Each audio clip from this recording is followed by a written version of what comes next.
देखते हैं, एक सैम्पल पेपर है क्लास 12 का टर्म 2 एग्ज़ाम के लिए। और जनरल इंस्ट्रक्शंस देखते हैं। इसके अंदर पेपर जो है 3 सेक्शन में डिवाइड होता है, ए, बी एंड सी में। सेक्शन ए में 7 क्वेश्चंस होते हैं, ईच क्वेश्चन कैरीज 2 मार्क। और सेक्शन बी जो होता है 8, 9 एंड 10, 3 क्वेश्चंस होते हैं, क्वेश्चन नंबर 8, 9 एंड 10। और तीनों क्वेश्चन जो होते हैं 3 नंबर्स के होते हैं, ठीक है। और सेक्शन सी जो होता है उसमें भी 3 क्वेश्चन होते हैं, क्वेश्चन नंबर 11, 12 एंड 13, और वो 4 नंबर के होते हैं, हर क्वेश्चन 4 नंबर का होता है। ओके, तो इस तरह से ये 35 मार्क्स का टोटल क्वेश्चन है और इसकी ड्यूरेशन 2 आवर्स होती है। और इंटरनल चॉइस दी होती है क्वेश्चन नंबर 7 में, 8 में एंड क्वेश्चन नंबर 12 के अंदर। तो चलिए देखते हैं इसको। क्वेश्चन नंबर 1 to 7, पहले सेक्शन ए देखते हैं हम इसका, जो कि 2, every question is of 2 marks. यहाँ पर फुल फॉर्म लिखनी है हमारे को, आई मैप एंड SLIP स्लिप। तो ये देखिए, ये दोनों प्रोटोकॉल हैं। आई मैप जो होती है वो होती है इंटरनेट मैसेज एक्सेस प्रोटोकॉल, और स्लिप जो होती है वो होती है सीरियल लाइन इंटरनेट प्रोटोकॉल। ठीक है, ये 1 नंबर का क्वेश्चन है। अगर दोनों हम लिखेंगे आधा आधा नंबर के, तो 1 नंबर हमें मिलेगा इसके अंदर।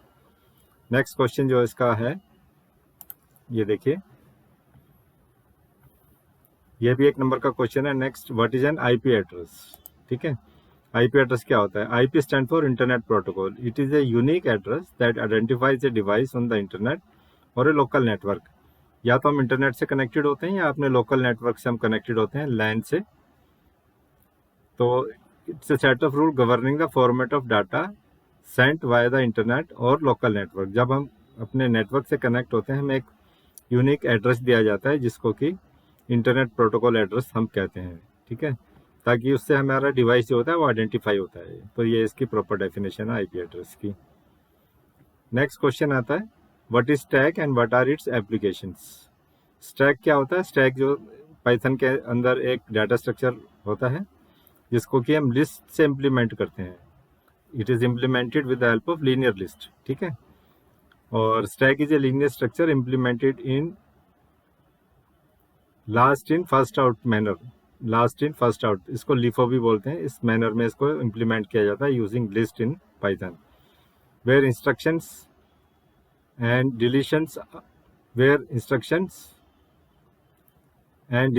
Are restricted to occur only at one end. जिसमें जो इंसर्ट हम करते हैं या कुछ डिलीट करते हैं तो वो एक ही एंड से होते हैं, टॉप से होती हैं। ठीक है, अगर हमें कुछ इंसर्ट करना है तो टॉप से करेंगे, और कुछ डिलीट करना है तो भी टॉप से करेंगे। तो इसको जो सबसे लास्ट में जो आइटम हम इंसर्ट करते हैं वो सबसे पहले हम उसको डिलीट करते हैं। तो last in first out manner में इसको किया जाता है। और इसके एप्लीकेशंस क्या होते हैं? ये कोई सीक्वेंस हमें चाहिए होता है, उसको रिवर्स करने के लिए होता है। और पॉलिश स्ट्रिंग्स जो कि infix to postfix conversion के लिए यूज़ होता है। ठीक है, और देखिए जैसे कि कुछ हमारे जो वर्ड एडिटिंग सॉफ्टवेयर होते हैं, जैसे MS वर्ड होता है, उसमें हम कुछ एडिट अगर हम करते हैं, अगर हम उसको अंडू करें तो सबसे लास्ट में जो हमने जो चेंजेस करी थी वो पहले अंडू हो जाती है। तो वहाँ पर भी स्टैक का इम्प्लीमेंटेशन होता है। ठीक है, आगे देखिए क्वेश्चन नंबर 3 में, what do you mean bye cardinality and degree of a table in RDBMS। RDBMS का मतलब होता है relational database management system. Cardinality and degree का क्या मतलब होता है RDBMS के अंदर? तो चलिए देखते हैं, कार्डिनलिटी किसको कहते हैं हम। Cardinality means number of tuples in A table. Tuple मतलब रोज, कि कितनी रोज हैं उस टेबल के अंदर, उसको हम बोलते हैं कार्डिनलिटी। और उसके एट्रीब्यूट्स, उसमें कितने कॉलम हैं, उसको हम डिग्री बोलते हैं। Degree means number of attributes in A table, उसको हम क्या बोलते हैं? डिग्री। नेक्स्ट क्वेश्चन देखते हैं, which function is used to connect Python with MySQL database. Which function, तो फंक्शन जो होता है इसमें देखिए, इसमें कनेक्ट फंक्शन यूज होता है पाइथन के अंदर। ये आंसर है इसका, कनेक्ट। कनेक्ट फंक्शन जो होता है, पहले हम जो MySQL import MySQL dot connector, उसको हम पहले इंपोर्ट करते हैं, फिर कनेक्ट फंक्शन से उनको कनेक्ट करते हैं। ठीक है, आगे देखते हैं question number 4, which SQL command is use to change और मेक ए डेटाबेस एक्टिव। हमारे उसमें सिस्टम में कई सारे डेटाबेस होते हैं, हमें कौन सा डेटाबेस एक्टिव करना है ठीक है। अगर मैं कोई टेबल को यूज़ करना चाहता हूँ तो सबसे पहले मेरा वो डेटाबेस एक्टिव होना चाहिए। तो क्या डेटाबेस होता है, कौन सी कमांड हम यूज़ करते हैं, देखिए यूज़ हम लिखते हैं यूज़। जैसे अगर मेरा डेटाबेस स्टूडेंट है तो यूज़ स्टूडेंट, यहाँ पे डेटाबेस का नाम लिखा आएगा, ठीक है। तो यूज़ कमांड से मैं किसी भी डेटाबेस को एक्टिव कर सकता हूँ अपने। नेक्स्ट है which SQL command is use to modify tuples of a relation. तो किस कमांड से हम जो है मॉडिफाई कर सकते हैं रोज़ को। तो यहाँ पे अपडेट कमांड आती है, जिससे कि हम कोई भी रोज़ को अपडेट कमांड की हेल्प से हम जो है मॉडिफाई कर सकते हैं, उसमें चेंजेस ला सकते हैं किसी भी रिकॉर्ड में, किसी भी टपल में। आगे देखिए question number 5, what is an attribute and tuples of a table. Attribute और क्या होता है, एट्रीब्यूट क्या होता है टपल के अंदर। द कॉलम्स और fields are generally referred as attributes. तो हम एट्रीब्यूट्स किसको बोलते हैं, कॉलम्स को और उनकी फील्ड्स को, जैसे name, roll number, class, address, admission number, ये सारी फील्ड्स हैं, ठीक है। ये एक तरह से हेडिंग्स हैं उस डेटाबेस, उस टेबल की। तो इनको एट्रीब्यूट्स कहते हैं हम, और इनको कॉलम्स भी कहते हैं, ठीक है। Attributes define structure of a table. The rows are generally refer as tuples. तो टपल्स जो होती हैं उनको रोज बोलते हैं। Each row makes one record. और एट्रीब्यूट्स क्या होते हैं, जो उनके हेडिंग्स होते हैं, जो कॉलम्स होते हैं, उनको हम एट्रीब्यूट्स कहते हैं। तो attributes and tuples make a table. आगे देखते हैं क्वेश्चन नंबर 6। ये देखिए यहाँ पर एक टेबल दी है, स्टेशनरी। स्टेशनरी आईडी है, यहाँ पे स्टेशनरी का नाम है, कंपनी का नाम है, जिस कंपनी की वो स्टेशनरी है, और उसका प्राइस यहाँ पे दिया हुआ है। एंड राउट हमें करना क्या है, write output for the SQL queries based on the table stationery. ये स्टेशनरी टेबल के ऊपर ये क्वेरी यहाँ लिखी हुई है, हमें आउटपुट बताना है इसका, ठीक है। तो पहली क्वेरी क्या है, सेलेक्ट कंपनी। ये फील्ड है यहाँ पर company, maximum price, minimum price, count from stationery, group by company. Group by company से हमें करना है। तो ये देखिए ये इसका आउटपुट आ गया, company, maximum price, first company है कैमलिन। मैक्सिमम प्राइस क्योंकि उसमें एक ही आइटम लिस्टेड है तो मैक्सिमम प्राइस और मिनिमम प्राइस दोनों सेम ही है। And count only one item is there. Luxor जो है इसमें एक ही आइटम है, प्राइस दोनों का सेम है 10। मॉन्टेक्स नेक्स्ट आइटम है, प्राइस 15 है दोनों में, और एक ही आइटम है, इसलिए काउंट 1 आ गया। लेकिन नटराज जो है उसमें 2 बार अपीयर हो रहा है। मैक्सिमम प्राइस 6 है, मिनिमम 3 है उसका, and counting number of items are 2 है, ठीक है। तो ये इसका आउटपुट हमने यहाँ पे जनरेट कर दिया है। नेक्स्ट देखते हैं। नेक्स्ट आउटपुट जो हमें लिखना है वो लिखना है select stationery name price into 3, और इसको एज टोटल प्राइस हमें देना है फ्रॉम स्टेशनरी, ठीक है। तो ये देखिए इसका स्टेशनरी नेम आ गया, और price into 3 as total price करना है। तो यहाँ पे ये टोटल प्राइस यहाँ पर आ गया। डॉट पेन जो है उसको 3 से मल्टीप्लाई किया, यहाँ पे 10 है तो 10 इंटू 3 30 आ गया। ये देखिए टेबल, देखिए ये टेबल है स्टेशनरी, ठीक है। यहाँ पे डॉट पेन लक्सर का है और उसका प्राइस है 10, ठीक है। उसको 3 से मल्टीप्लाई करेंगे तो 30 आ जाएगा, 30 आ गया। इरेजर 9 है, तो सबको 3 से मल्टीप्लाई करने के बाद जो एज टोटल प्राइस हमने यहाँ पे लिखना है, तो फील्ड का जो हेडिंग आ गया वो आ गया एज टोटल प्राइस, ठीक है। और सबको 3 से मल्टीप्लाई कर दिया और इसलिए यहाँ पे प्राइस आ गया। तो ये इसका आउटपुट यहाँ पे जनरेट हो गया। नेक्स्ट जो क्वेश्चन नंबर 7 है, इसके अंदर Siya has to create a database named Oracle NK in MySQL. She now needs to create a table named STMaster in the database to store the records of the students of her school. The table STMaster has the following structure. ये इस table का structure दिया हुआ है, उसको एक सिया, कोई एक स्टूडेंट है, उसको डाटाबेस क्रिएट करना है, ठीक है। डाटाबेस का नाम है Oracle NK, ओके। MySQL के अंदर क्रिएट करना है। तो ये डाटाबेस का स्ट्रक्चर यहाँ लिखा हुआ है, student ID, student name, date of birth, जो आईडी है वो इंटीजर टाइप है, स्टूडेंट नेम varchar 30 है, और स्टूडेंट आईडी प्राइमरी की भी है, कंस्टेंट यहाँ पे लगा हुआ है primary key. Date of birth date type है, जेंडर जो है कैरेक्टर है, 1 कैरेक्टर है इसकी लिमिट, फी जो है डेसिमल टाइप है, और स्टेटस जो है varchar है, ठीक है। तो आइए देखते हैं इसमें कैसे इसका स्ट्रक्चर क्रिएट होगा। सबसे पहले तो यहाँ पर हम करेंगे क्रिएट डाटाबेस। अगर डाटाबेस ऑलरेडी नहीं है तो Oracle NK हमने डाटाबेस क्रिएट कर लिया। अगर डाटाबेस नहीं है तो अगर ऑलरेडी एग्जिस्टिंग है तो हम उसको यूज़ कमांड देके उसको एक्टिव करेंगे डेटाबेस को, यूज़ ओरेकल एनके, ठीक है। और उसके ये 1 मार्क्स का स्टेटमेंट होगा। नेक्स्ट हमें क्रिएट करने के लिए स्टेटमेंट लिखनी है, create table S T master S T I D I N T primary key, ठीक है। पहली जो है S T I D integer type है और वो प्राइमरी की डिक्लेयर किया हमने यहाँ पर। नेक्स्ट जो है स्टूडेंट नेम है और ये वैरकैर 30 है। फिर date of birth, another field है डेट ऑफ बर्थ जो कि डेट टाइप है यहाँ पर। और जेंडर जो है कैर टाइप है और उसकी लिमिट है 1। फी जो है डेसिमल टाइप है, कॉमा स्टेटस, ये लास्ट फील्ड है उसकी, वैरकैर 6 है। तो ये कमांड लिखने से हमारी टेबल क्रिएट हो जाएगी। 1 मार्क इसको क्रिएट करने के हैं और 1 मार्क जो है डेटाबेस को एक्टिव करने के हैं। तो ये 2 नंबर का क्वेश्चन है, सेक्शन ए का last question, question number 7, 2 marks का है ये। आगे चलते हैं हम, अब आते हैं सेक्शन बी के ऊपर। सेक्शन बी में 3 क्वेश्चन हैं, क्वेश्चन नंबर 8, 9 एंड 10, ठीक है। और ये क्वेश्चन कैरीज 3 मार्क्स। जैसे सेक्शन ए 2 नंबर का था हर एक क्वेश्चन, अब इसमें हर एक क्वेश्चन 3 नंबर का है।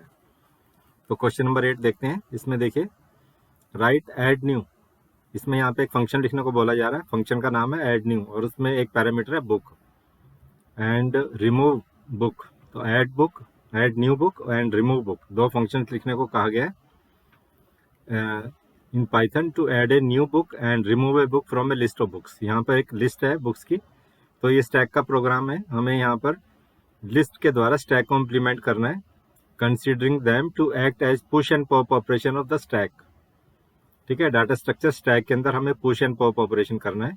ऐड न्यू एक फंक्शन है और रिमूव फंक्शन है। तो चलिए हम पहले स्टैक को समझने की कोशिश करते हैं कि स्टैक के अंदर पुश एंड पॉप ऑपरेशन कैसे किए जाते हैं। ये देखिए, ये मेरा जो है एक छोटा सा मैंने एल्गोरिथम यहाँ लिखा है, प्रोग्राम है, but it is not in the Python ideally. तो ये प्रोग्राम आप समझने की कोशिश करते हैं। Stack is equal to square bracket लिखा, तो यहाँ पे क्या हुआ, एक ब्लैंक लिस्ट मैंने क्रिएट कर दी, लिस्ट का नाम है स्टैक। आगे देखिए, मैंने यूजर से पूछा कि कितने आपको एलिमेंट्स स्टैक में डालने हैं, तो उसने यहाँ पे नंबर दे दिया मेरे को, INT इंटीजर में मैंने इसको इनपुट लिया, it is stored in the value in number, ठीक है। For I in range number, अब मैंने उस लूप को चला दिया, कब से कहाँ से, it will change from 0 to, अगर नंबर 5 है तो 0 टू 4 ये चेंज होगा 5 टाइम्स, ठीक है। Element is equal to INT input, enter the element you want to push in the stack. अब मैं यूजर से कह रहा हूँ क्या नंबर हमें एंटर करना है, अभी वो एलिमेंट हमें रिसीव करना है यूजर से, ठीक है। इस केस में तो हमें एक बुक इंसर्ट करनी है, एक पुश करनी है, एक पॉप करनी है, ठीक है। तो जो भी यूजर ने मेरे को इनपुट दिया एलिमेंट की फॉर्म में, मैं स्टैक डॉट अपेंड, ये एक अपेंड फंक्शन होता है, ठीक है। मुझे ऐड बुक करना है तो यहाँ पे मैं जो भी मैं स्टैक क्रिएट करूँगा उसके अंदर अपेंड फंक्शन लगा दूंगा, स्टैक डॉट अपेंड, और उस एलिमेंट को और उस बुक का जो नाम होगा वो यहाँ पर ऐड हो जाएगा, ठीक है। ये तो पुश ऑपरेशन हो गया स्टैक के अंदर, ठीक है। अगर मुझे डिस्प्ले करना है तो पहले मैं लेंथ निकालूंगा स्टैक की, L is equal to length of stack, ठीक है। उसकी लेंथ यहाँ प्रिंट कर सकते हैं हम। और स्टैक एलिमेंट्स जो होगा for I in range L-1 last से स्टार्ट होगा, अगर लेंथ 5 है तो 5-1 लास्ट, पहले 0 टू 4 चलेगा ये, ठीक है। लास्ट 4th एलिमेंट होगा, क्योंकि स्टैक जो होता है लिफो स्ट्रक्चर होता है, लास्ट इन फर्स्ट आउट, तो सबसे पहले लास्ट एलिमेंट प्रिंट होगा, फिर एक माइनस होगा और टिल -1 तक वो जाएगा, ठीक है। जब -1 होगा तो ये लूप रुक जाएगी। तो element of the stack, stack आई करेंगे तो वो एलिमेंट यहाँ पे प्रिंट हो जाएगा। और CTR, क्योंकि मेरे को एलिमेंट प्रिंट करने हैं, फर्स्ट एलिमेंट सेकंड एलिमेंट, तो यहाँ पे काउंटर मैंने लगा रखा है। तो इस तरह से यहाँ पे मैं डिस्प्ले कर रहा हूँ स्टैक को। नेक्स्ट देखिए, पॉप करने के लिए अब मुझे बुक का नाम रिमूव करना है, 2 फंक्शन मुझे करने हैं, पुश एंड पॉप। तो ये पॉप फंक्शन है, आइए इसको समझने की कोशिश करते हैं। लास्ट एलिमेंट वहाँ से डिलीट करना है स्टैक में से। स्टैक इज इक्वल टू, ये देखिए ब्लैंक स्क्वायर है, इसका मतलब स्टैक एम्प्टी है। तो यहाँ पे अगर ब्लैंक दिखा रहा है स्टैक को, कोई एलिमेंट नहीं है स्टैक के अंदर, तो यहाँ पे प्रिंट करेगा स्टैक एम्प्टी, ठीक है। Otherwise element is equal to stack dot pop, ये पॉप एक इनबिल्ट फंक्शन होता है जिससे टॉप मोस्ट एलिमेंट जो होता है लिस्ट का वो पॉप कर जाता है, ठीक है। और वो एलिमेंट में सेव हो जाएगा, हम उसको प्रिंट भी करा सकते हैं जो एलिमेंट हमने डिलीट किया है, तो इससे मेरा लास्ट एलिमेंट जो होगा डिलीट हो जाएगा। तो ये मेरा पॉप ऑपरेशन था और ये मेरा था पुश ऑपरेशन। तो इस तरह से इस स्टैक को हम इम्प्लीमेंट करते हैं। आइए आगे देखते हैं क्वेश्चन नंबर 9 में। What do you mean by domain in terms of DBMS, database management system में डोमेन क्या होता है? और उसका सेकंड पार्ट है what are the main differences between primary key and unique key. तो पहले डोमेन देखते हैं, उसके बाद प्राइमरी की देखते हैं। डोमेन क्या होता है कि a domain is a pool of values from which the actual values appearing in a given column are drawn. एक पूल ऑफ वैल्यूज होती है, जैसे मैंने फील्ड क्रिएट करी है एज, तो मैं उसमें एक कंस्टेंट लगा सकता हूँ कि age can be greater than 18 and less than 30। तो वो डोमेन उसका क्या हुआ? It's a pool of values from 18 to 30, तो उसका डोमेन हो गया। ठीक है, तो इसलिए डोमेन किसको कहते हैं? It's a pool of values from which the actual values appearing in a given column are drawn. ठीक है, नेक्स्ट है differences between primary key and unique key. Primary key will not accept null values. ठीक है, हमेशा जो एक unique key होती है which uniquely identify all the records, जैसे एडमिशन नंबर एक यूनिक की हो सकती है, and it can not be left blank, it can not accept null values, and it is a unique key which uniquely identify the records. Two records cannot have the same admission number. Suppose admission number is a primary key we have declared. Two students cannot have the same admission number. तो ये हर record को uniquely identify करती है। A table can have only one primary key. ठीक है, more than one can not be there. और unique key क्या होती है? Can accept one null values, and a table can have multiple unique keys. तो ये डिफरेंस होता है यूनिक कीज में और प्राइमरी की के अंदर। नेक्स्ट देखिए, क्वेश्चन नंबर 10 है the given program is use to connect with MySQL AVD, show the name of all the records from the table ST master from the database Oracle NK. You are required to complete the statement so that the code can be executed properly. यहाँ पे कुछ blank छोड़ दिए हैं। ठीक है, ये हमें कनेक्ट करना है हमारे डेटाबेस को। पाइथन का प्रोग्राम लिख रहे हैं, हमें MySQL से कनेक्ट करना है। ठीक है, पाइथन को। तो ये कुछ ब्लैंक्स यहाँ पे छोड़े हुए, उनको फिल करना है हमको। तो चलिए इसका आंसर देखते हैं हम यहाँ पर। हाफ मार्क और is correct fill in the blanks. ठीक है, 3 नंबर का है, यहाँ पे 6 ब्लैंक छोड़े हैं आधे आधे नंबर के। तो अगर सारे ठीक हो जाएंगे तो 3 मार्क्स हमें मिल जाएंगे इसके अंदर। तो इम्पोर्ट, पहले MySQL ब्लैंक छोड़ा हुआ है यहाँ पे। Import MySQL dot connector as, यहाँ पे एज लिखा है एज पाई MySQL। ठीक है, ठीक है, यहाँ पे ब्लैंक के अंदर एज आएगा, एज पाई MySQL। तो हम कनेक्शन का नाम सिर्फ हमें ये लिखना पड़ेगा हमेशा, PY MySQL, पाई MySQL। ठीक है, नेक्स्ट है dbcon is equal to py MySQL dot connect. यहाँ पे फिल इन द ब्लैंक्स है, तो यहाँ पे कनेक्ट वर्ड आएगा। इसके बाद होस्ट एंड यूज़र। ठीक है, होस्ट लोकल होस्ट है, यूज़र रूट हो गया। और उसके बाद जो ब्लैंक छोड़ा है वो पासवर्ड के लिए छोड़ा हुआ है, PASSWD। ठीक है, ये पासवर्ड के लिए ब्लैंक आ गया। उसके बाद DB इस कनेक्टेड फॉल्स आ गया, तो प्रिंट एरर मैसेज दिखाएगा यहाँ पर। अदरवाइज हमें कर्सर का इंस्टांस क्रिएट करना होता है। सो dbcon डॉट कर्सर फंक्शंस लगा के ये मैंने कर्सर यहाँ पे क्रिएट किया है, तो यहाँ पे कर्सर आएगा। नेक्स्ट क्वेरी लिख दिया है, select asterisk from ST master, और अब मुझे उस क्वेरी को एग्जीक्यूट करना है। सो CUR, ये मेरा कर्सर है, डॉट एग्जीक्यूट। ब्लैंक में जो फिल इन द ब्लैंक्स है वो आएगा क्वेरी। तो यहाँ पे क्वेरी को फिल इन द ब्लैंक्स में क्वेरी आएगा। क्वेरी मैंने यहाँ पे लिखी है ऑलरेडी। ठीक है, और लास्ट में जो है मुझे फाइल को क्लोज करना है, तो ये last fill in the blanks है क्लोज। dbcon कनेक्शन जो था मेरा डॉट क्लोज, ये फाइल को क्लोज करना है। तो लास्ट मेरा जो था fill in the blanks close हो गया। अब देखते हैं सेक्शन सी को। सेक्शन सी में क्या है? इसमें 3 क्वेश्चन है, क्वेश्चन नंबर 11, 12 एंड 13। और इस क्वेश्चन जो है इट कैरीज 4 मार्क्स। ठीक है, तो क्वेश्चन नंबर 11 को देखते हैं पहले हम। इसमें 2 टेबल दे रखी हैं, पहली टेबल है कंपनी, दूसरी टेबल है कस्टमर। तो इसमें हमें 2 टेबल्स पे काम करना पड़ेगा।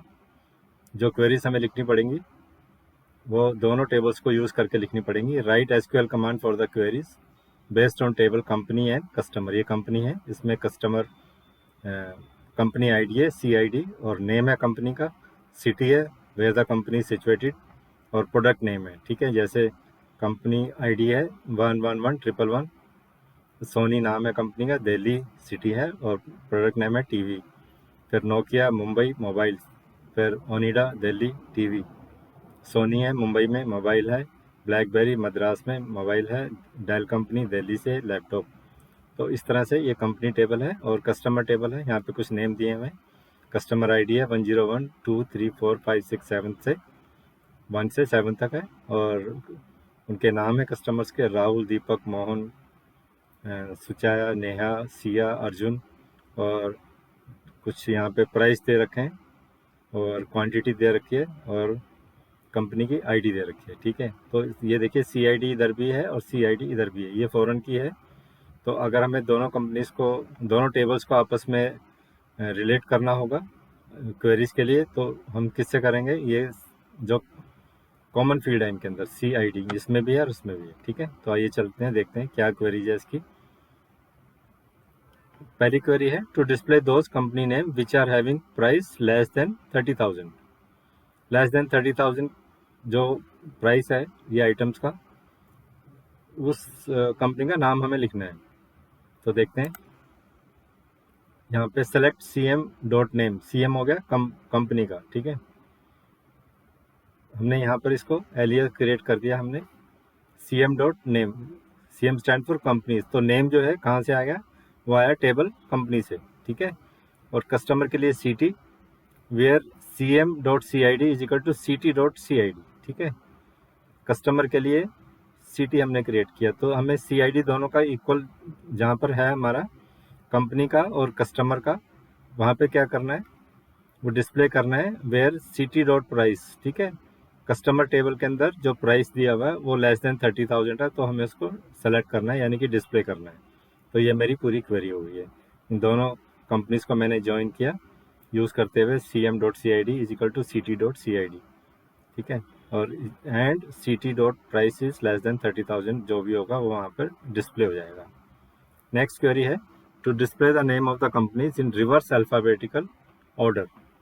कंपनीज का जो नेम है वो रिवर्स अल्फ़ाबेटिकल ऑर्डर में, ये देखिए ये कंपनी से, ये कंपनी के नेम है सोनी, नोकिया, ओनिडा, तो इनको रिवर्स अल्फ़ाबेटिकल ऑर्डर में मुझे डिस्प्ले करना है। तो मेरी क्वेरी कैसे बनती है? टू डिस्प्ले द नेम, तो select name from company order by name, DESC descending. ठीक है, क्योंकि बाय डिफ़ॉल्ट ये असेंडिंग ऑर्डर में होते हैं, अगर मुझे डिसेंडिंग ऑर्डर में करना है तो मुझे कीवर्ड DESC यहाँ पे लिखना पड़ेगा। तो select name from company order by name DESC। ठीक है, नेक्स्ट क्वेरी है to increase the price by 1,000 for those customer whose name starts with S। तो अपडेट कमांड यहाँ पे यूज होगी, update customer set prices is equal to prices plus 1,000। वहाँ पे condition दे दिया हमने वेयर लगा के, where name like S percentage. ठीक है, ये कीवर्ड आ गया, S यहाँ पे आएगा, और उसके बाद परसेंटेज, मतलब पहला लेटर ऐसा होना चाहिए, उसके बाद sign of percentage means it can be followed by anything, any number of character and anything but first letter should be S। तो ये अपडेट कर देगा प्राइस, इसको प्राइस प्लस 1,000 हो जाएगा उन कस्टमर्स के लिए जिनका नाम S से स्टार्ट हो रहा है। नेक्स्ट क्वेरी है to add one more column total price. तो यहाँ पे हमें टेबल के अंदर हमें कुछ चेंज करना पड़ेगा, तो यहाँ पे ऑर्डर कमांड यूज होगी। तो हमें एक कॉलम और ऐड करना है, टोटल प्राइस विद डेसिमल 10,2। ठीक है, वो डेसिमल टाइप होगा और डेसिमल लगेगा up to 2 digits to the table customer. So alter table customer, यहाँ पे ऐड कॉलम कमांड यूज हो रही है। ऐड कॉलम, कॉलम का नाम आ गया टोटल प्राइस और उसका टाइप हो गया न्यूमरिक टाइप 10,2। कॉलम का नेम आ गया टोटल प्राइस और ये न्यूमरिक है 10,2 अप टू 2 डेसिमल प्लेसेस तक ये यहाँ पर यूज़ होगा। तो इसलिए ये क्वेरी यहाँ पर हमने लिख दी है। ठीक है, एक नया कॉलम ऐड करने के लिए इस टेबल के अंदर। चलिए आगे देखते हैं क्वेश्चन नंबर 12। क्वेश्चन नंबर 12 क्या कहता है? What do you mean bye network topology, right to examples also. तो पहले तो हम टोपोलॉजी समझने की कोशिश करते हैं कि टोपोलॉजी होती क्या है। ठीक है, topology is a way of connecting devices with each other either physically और लॉजिकली। हम जो डिवाइसेस हैं, जैसे मेरे पास 10 कंप्यूटर हैं, मेरे पास एक लैब है छोटी सी, उसमें 10 कंप्यूटर हैं, मुझे कैसे उन कंप्यूटर्स को कनेक्ट करना है। ठीक है, तो या लॉजिकली, एक्चुअली फिजिकली तो वो कैसे भी कहीं पर भी रखे हों, लेकिन लॉजिकल अरेंजमेंट क्या होगी वो ज़्यादा मैटर करती है, ठीक है। तो मैं इनको कैसे अरेंज करूँगा, 2 or more devices make a link and 2 or more links form A topology, ठीक है। एक ये 2 कंप्यूटर जब मैं आपस में कनेक्ट कर दूंगा तो एक लिंक बनता है आपस में, लेकिन जब 2 से ज़्यादा डिवाइसेस हो जाएंगे तो बहुत सारे लिंक्स हो जाएंगे, तो वो एक टोपोलॉजी की फॉर्म में मुझे एक अरेंजमेंट उनको देना पड़ेगा। तो बेसिकली ये क्या है, एक ज्योमेट्रिकल रिप्रेजेंटेशन है how a network is laid out. तो कई तरह की टोपोलॉजी होती है, देखिए जैसे स्टार टोपोलॉजी होती है जो स्टार की फॉर्म में होती है, ठीक है। एक बीच में सर्वर होता है और बाकी सारी नोड्स स्टार की फॉर्म में कनेक्टेड होती हैं। बस टोपोलॉजी होती है, एक सिंगल केबल होती है और बाकी उसके कनेक्टेड होती हैं। एक रिंग की फॉर्म में होती है, they are all connected in circle kind of ring. तो इस तरह से कई सारी टोपोलॉजी होती है, डिपेंड करता है हमें किस तरह की रिक्वायरमेंट है तो उस तरह से हम टोपोलॉजी को हम लेड आउट करते हैं, अपने सिस्टम को, अपने डिवाइसेस को कनेक्ट करते हैं। So that is the meaning of topology. इसका सेकेंड पार्ट है, इसमें ऑप्शन दे रखी है क्वेश्चन नंबर 12 में। ऑप्शन है identify the protocol, domain name and document in the given URL. URL means uniform resource locator, जो एक वेबसाइट का कंप्लीट एड्रेस होता है हम उसको यूआरएल बोलते हैं। तो इसमें हमें प्रोटोकॉल, डोमेन नेम और डॉक्यूमेंट, ठीक है। तो सबसे पहले देखिए प्रोटोकॉल का नाम होता है, ये जो दे रखा है http://silchar.kbs.ac.in/index.php। तो देखिए क्या है, इसमें प्रोटोकॉल जो है HTTPS है, सबसे पहले जो होती है वो प्रोटोकॉल होती है, ठीक है। नेक्स्ट होता है डोमेन नेम, ये नेक्स्ट जो लिखा हुआ है ये डोमेन नेम है पूरा का पूरा। और जो स्लैश के बाद जो सबसे लास्ट में जो लिखा होता है वो होता है हमारा फाइल, हमारा एक्चुअल डॉक्यूमेंट जो होता है वो index.php, ये हमारी एक्चुअल डॉक्यूमेंट है। तो ये प्रोटोकॉल हो गई, ये डोमेन नेम हो गया और ये डॉक्यूमेंट नेम हो गया, ठीक है। इसमें नेक्स्ट क्वेश्चन जो है वो है what are the differences between circuit switching technique and packet switching. ये स्विचिंग टेक्निक्स होते हैं, इसमें सर्किट स्विच भी होता है और पैकेट स्विच भी होता है। तो इन दोनों में क्या डिफरेंस है, और इसमें ऑप्शन दे रखी है give 2 advantages and 2 disadvantages of star topology. तो हम पहले वाला देखते हैं, इसका फर्स्ट पार्ट जो है circuit switching and packet switching में क्या डिफरेंस होता है, ठीक है। तो ये देखिए, in circuit switching is data unit knows the entire path address which is provided by the source. Circuit जो होता है दो कनेक्शन के बीच में एक डेडिकेटेड कनेक्शन बनता है जिसको हम सर्किट स्विचिंग कहते हैं। तो इस data know the entire path, पूरा पाथ, उसको पूरा एड्रेस पता होता है कि उसको कहाँ पे जाना है। इन पैकेट स्विचिंग में क्या होता है, each data unit just know the final destination address, intermediate path is decided by the routers. क्योंकि हमारा मैसेज जो होता है वो स्मॉल स्मॉल पैकेट्स में डिवाइड हो जाता है, तो इस डाटा जो होता है वो उसको फाइनल डेस्टिनेशन पता होता है, बीच में कहाँ जाना है उसको नहीं पता होता, वो राउटर के द्वारा डिसाइड किया जाता है। अब सर्किट स्विचिंग में देखिए, it is not a store and forward technique, जबकि पैकेट स्विचिंग में क्या होता है, इसको स्टोर करके फॉरवर्ड किया जाता है, ठीक है। Circuit switching is more reliable, जबकि पैकेट स्विचिंग जो है इतनी रिलायबल नहीं होती है, ठीक है। अब नेक्स्ट क्वेश्चन जो था मेरा, advantage and disadvantages of star topology. Okay, अब देखिए एडवांटेज मेरी क्या है स्टार टोपोलॉजी में, ये स्टार की फॉर्म में बनता है। It is easy to services, simple access protocol होती है, सेंट्रलाइज कंट्रोल होती है, प्रॉब्लम डायग्नोसिस बहुत इजी होता है क्योंकि सारा कंट्रोल जो होता है सेंट्रल सर्वर से होता है, बाकी सारे कंप्यूटर सेंटर से कनेक्टेड होते हैं, स्टार की फॉर्म में होते हैं, इसलिए इसको स्टार टोपोलॉजी बोलते हैं। सेंट्रलाइज कंट्रोल होता है, और कभी भी कोई प्रॉब्लम आती है तो प्रॉब्लम को डायग्नोस करना ईजी होता है। तो ये सारे एडवांटेजेस होते हैं। अब डिसएडवांटेजेस इसमें क्या होते हैं, इसमें लॉन्ग केबल लेंथ होती है, डिफ़िकल्ट टू एक्सपेंड करना होता है क्योंकि केबल्स बहुत ज़्यादा लगती हैं, मुझे एक भी नोड एक्स्ट्रा इसमें लगानी पड़ेंगी, तो मुझे पूरी की पूरी सेंट्रल से मेरी नोड तक पूरी केबल मुझे उसमें डालनी पड़ेगी। तो क्या होगा, ये एक्सपेंसिव भी होता है और डिफ़िकल्ट होता है एक्सपेंड करना। सेंट्रल नोड डिपेंडेंसी होती है, अगर मेरी सेंट्रल नोड है, मेरा सेंट्रल जो कंप्यूटर है वो, उसमें अगर कुछ प्रॉब्लम आ गई है तो मेरा पूरा नेटवर्क डेड हो जाएगा। तो ये कुछ इसमें डिसएडवांटेजेस होती हैं।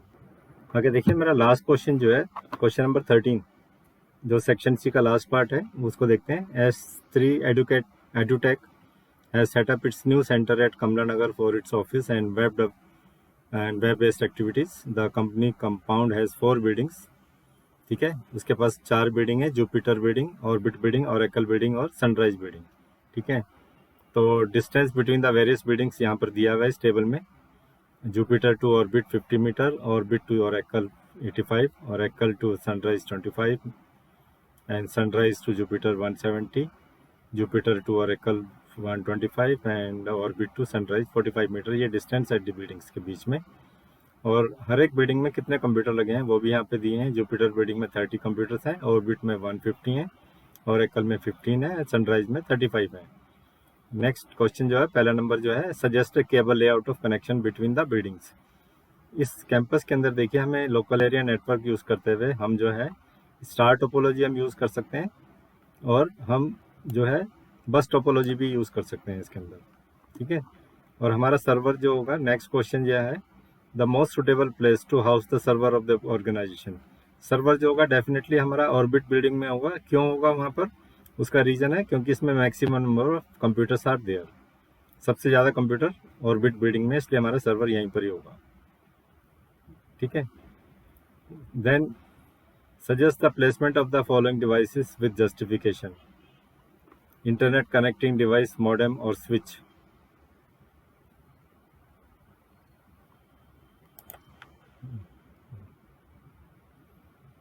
इंटरनेट कनेक्टिंग डिवाइस जो और मॉडेम जो होगा वो ऑर्बिट बिल्डिंग में होगा। क्यों होगा ऑर्बिट बिल्डिंग में? क्योंकि सबसे ज़्यादा कंप्यूटर जो हैं वो ऑर्बिट बिल्डिंग के अंदर है, 150 कंप्यूटर्स हैं।